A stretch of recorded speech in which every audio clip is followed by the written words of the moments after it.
Hey everyone, and welcome back to DIY with Melissa. I have a fun tutorial for you today. We are going to go through how I went about creating the knockout offset in a curved letter. And you may remember we did this one on Wednesday where I showed you how to do the knockout offset in a straight lined letter.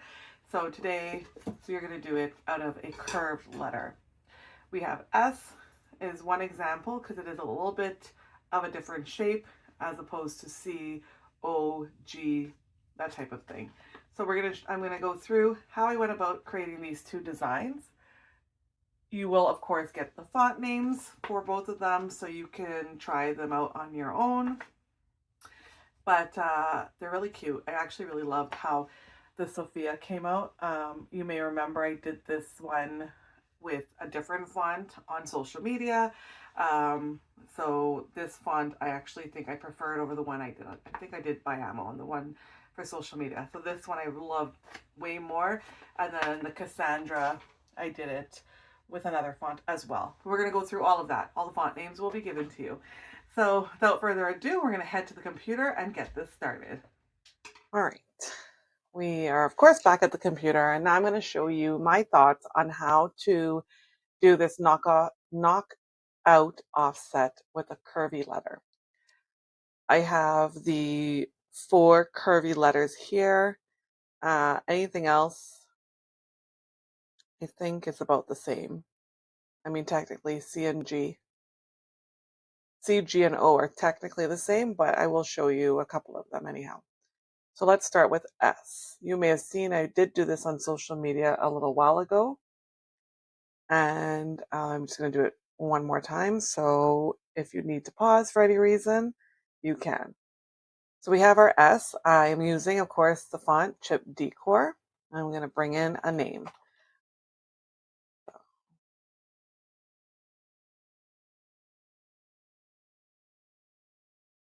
I'm going to use a different font for the actual name.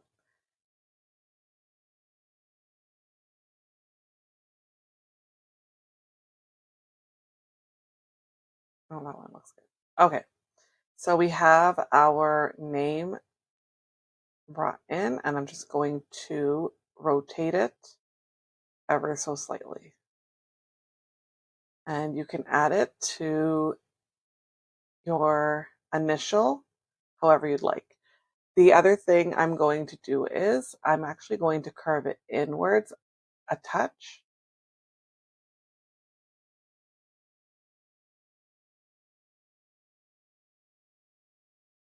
Once you're happy with the way your design is on your initial, so I think this looks pretty good. I could probably curve it down a little touch more. I think that looks good to me actually. So all you really want is you want a portion of the letters to be on the initial and the rest to be off of the initial. That looks really good to me. I'm then going to offset it. And now this is totally personal preference, how much or how little you would like to offset. 0.083 was kind of the magic number for me for my other one. We'll bring it down to that size. Looks pretty good for this one as well. So I'll hit apply. Now that we have our offset, now ensuring as well that our offset is sitting on the design, select the offset and the initial only and hit slice. We can now remove the slice results. So I can see on the on the right side here, there's the 3 pieces of the slice and we can delete it. And there you have it, your offsetted name, which looks really good actually.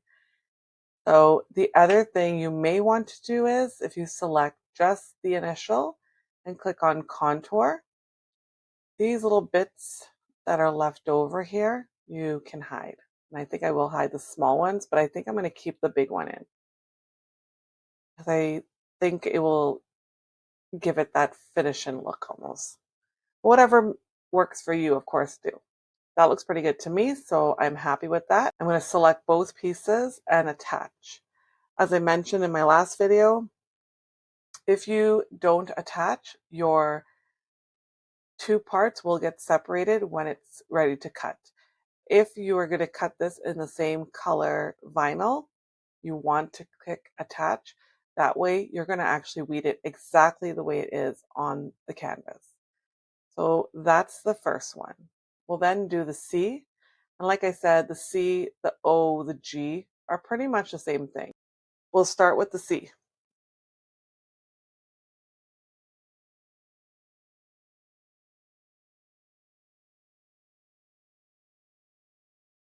We'll bring another text box in and type in the name that we want for our design. And although I liked this font for Sophia, I don't really fancy it for Cassandra. I don't like how the S's are kind of pushed downwards like that. So I will find a different font.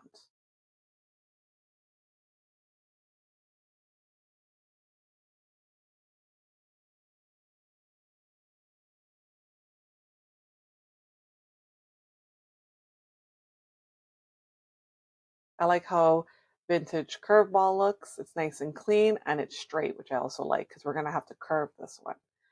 So I'm going to go with the vintage curveball. And of course, I'm going to spin it to 90 degrees. This again is completely personal preference, the way you want your design to sit on here.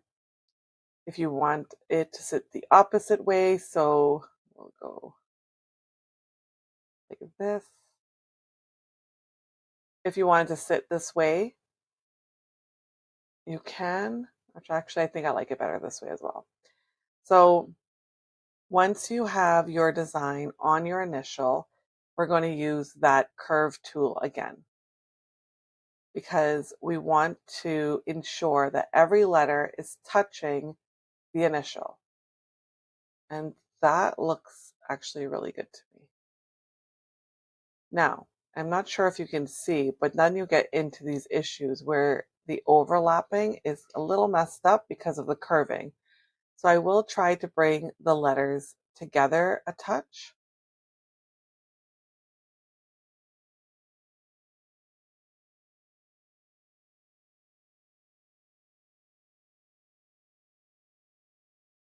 And that looks actually really good.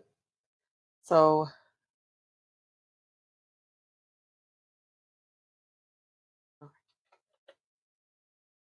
once you're happy with it, once your letters are touching the way you want it to touch, and I hope you can see that, we have a little bit there that we need to clean up.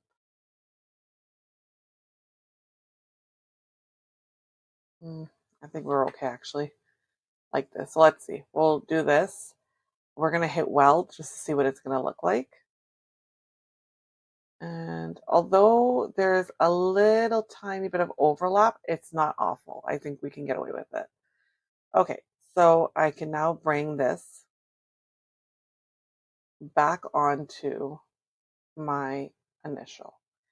Play around with the way it's sitting, with the rotation, and ensure that everything is touching the C and it looks good.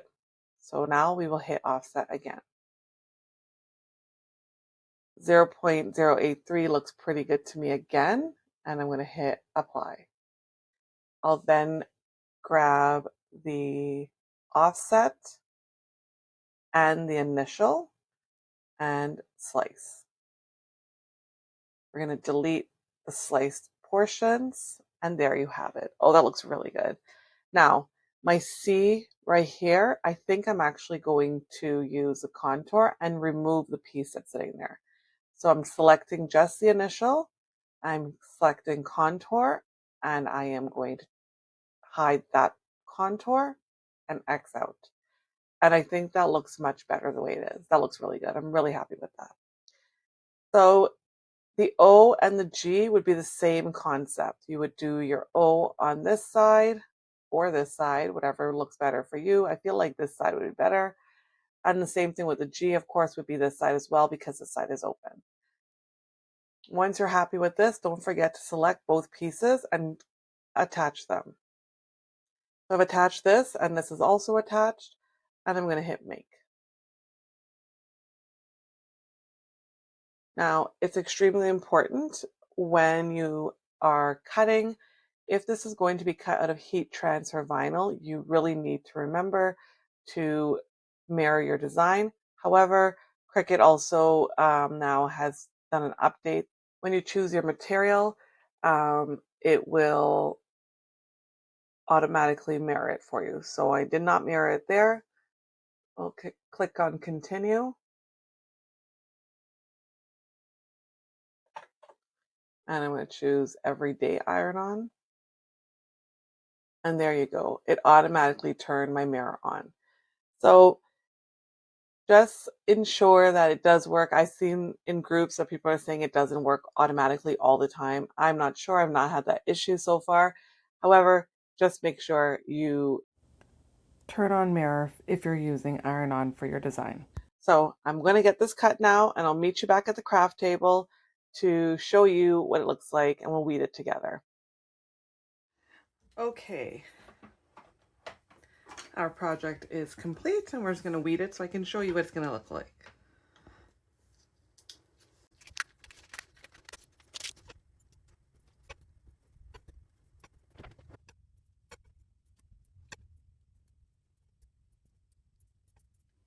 And there you have it. How gorgeous is that? This, of course, can go on a mug or maybe like a notebook, or I did the makeup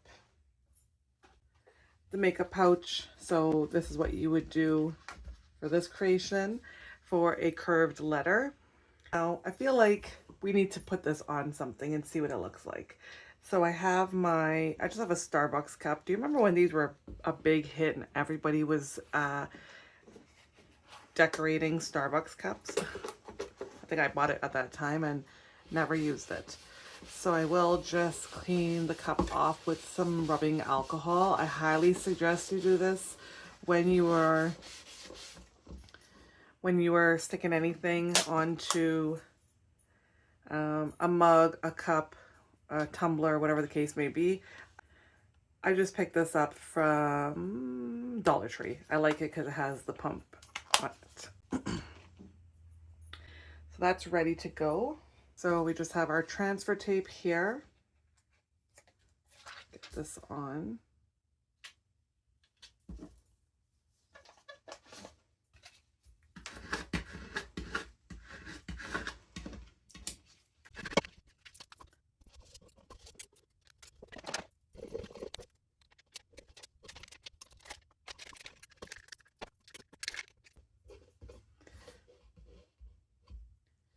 That was a little trickier than I was expecting it to be. But anyhow, it's on and it looks really good. And there you have it.